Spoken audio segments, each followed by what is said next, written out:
So আজকে যাচ্ছি একটা বিয়ের অনুষ্ঠানে, অনেক দূরের একটা বিয়ের অনুষ্ঠানে, আর সেটাই আজকে আপনাদের সাথে শেয়ার করতে এসেছি। সো আজকে হচ্ছে আমরা একটা বিয়ের অনুষ্ঠানে যাচ্ছি, যেটা কিনা বাংলাদেশ ভারত সীমান্ত এলাকা।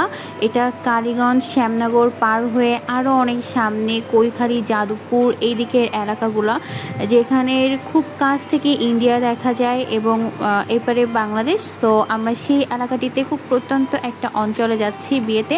সো রাস্তায় আমরা এখন কালীগঞ্জে আছি। সো কালীগঞ্জে একটু বিরতি নিয়েছি, যাত্রা বিরতি। তো এরপর আমরা চলে গিয়েছি আমাদের সেই বিয়ে বাড়িতে। তো এখন হচ্ছে বরযাত্রী যাওয়া হবে, বরপক্ষ। বাংলাদেশের অনেক প্রত্যন্ত একটা এলাকা, যেখানে কিনা এখনো পর্যন্ত নামমাত্র বিদ্যুৎ গিয়েছে। এখানে বিদ্যুতের ভোল্টেজ এখনো পর্যন্ত এত স্লো, মানে ফ্যান চলবে বাট আপনার গায়ে বাতাস লাগবে না। অনেক রাতে হয়তো বা আপনার গায়ে একটু বাতাস লাগবে যখন কিনা ভোল্টেজ বাড়ে। সো এরকম একটা এলাকা। তো আমরা বিয়েতে তো বরযাত্রীর জন্য সবাই রেডি। অনেক বৃষ্টি হচ্ছে রাস্তাঘাটে, আবার বৃষ্টি হলে কাদায় এত বাজে অবস্থা হয়ে যায় যে হাঁটাও যায় না, অনেক কষ্ট করে অনেক দূর হেঁটে তারপর আমরা কিন্তু গাড়িতে উঠেছি। কারণ বরের গাড়িটাও পর্যন্ত বাড়ির সামনে যেতে পারিনি, কারণ সেখানে যাওয়ার মতো কোনো রাস্তা নেই, এবং একটু যেহেতু বৃষ্টি হয়েছে কাদায় রাস্তা এতটাই বাজে অবস্থা যে গাড়ি কোনোভাবেই যাবে না। তো যাই হোক, ফাইনালি আমরা কিন্তু বর এখানে গাড়ি থামিয়ে এখান থেকে বরকে আবার হাঁটতে হবে প্রায় 10 মিনিটের মতো রাস্তা, 10 থেকে 15 মিনিটের রাস্তা আবার হাঁটতে হবে। মানে শুধু হাঁটতে হয় আর হাঁটতে হয়। রাস্তাঘাটের অবস্থা খুব বেশি ভালো না।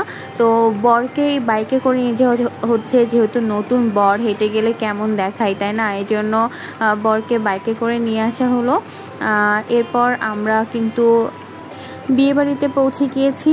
তো এখন হচ্ছে গেটের সামনে বরের অনেক শালীরা রয়েছে, এবং এখানে যে শরবত আর মিষ্টি খাওয়ানো হচ্ছে গ্রামে সেই প্রচলিত নিয়ম। এবং শরবতের ভেতরে একটা আছে লবণের, একটা আছে মরিচের, আর একটা ভালো ছিল, বাকি 3টাই খারাপ ছিল। মানে প্রতিটাতেই বর মুখে নিয়ে সেটা আর কমপ্লিট করতে পারে না।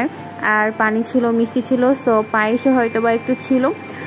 গ্রামের মানুষ কিন্তু অনেক বেশি সাদাসিধা হয়, তাদের কাছে টাকা পয়সাটা একদমই ম্যাটার করে না। এত কম টাকায় তারা গেট ছেড়ে দিয়েছে, এটা হয়তো বা আপনারা বললে খুবই অবাক হয়ে যাবেন, কিন্তু এটাই সত্যি।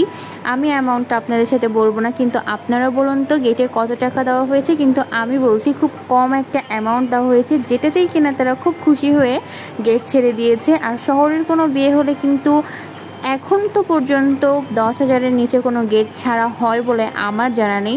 কিন্তু গ্রামের মানুষের এই সহজ সরলতা আপনার এতটাই মুগ্ধ করবে, মানে আসলে এটা মনোমুগ্ধকর একটা বিষয়। তাদের আপ্যায়ন, তাদের অতিথি আপ্যায়ন, সব কিছুতে তারা এত বেশি আন্তরিক। গ্রামের মানুষদের মতো ভালো, সহজ সরল, সৎ মানুষ আমি বলবো যে হয় না।